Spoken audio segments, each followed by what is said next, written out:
How to freeze your location on a Snapchat. Hi everyone, welcome to the channel. This is Rose and I'm here to guide you on how to freeze your location on a Snapchat. Watch the video till the end and without any further ado, let's dive right into the video. Launch your Snapchat application on your device and then make sure to log into your account. Now tap the map icon at the bottom left corner in order to access the Snap Map. Now tap the settings icon at top right corner of the screen and then tap open settings to enable location first. Now head to the gear icon and from here in order to freeze your location you have to find the ghost mode and toggle the button on.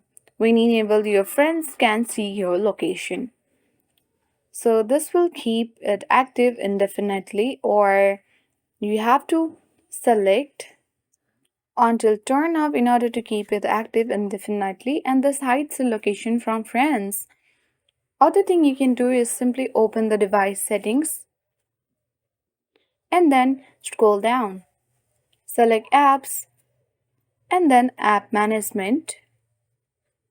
You have to search for Snapchat using the search bar and get into app info section of it. Select permissions.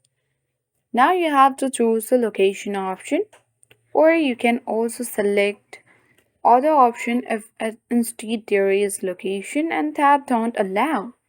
And when you open a Snapchat, it will ask for the permissions for allowing the location. So that is how we do it and freeze our location on a Snapchat. Hope this video helped you. If you are new to our channel, hit the like button and subscribe. Thanks for watching and see you in the next video.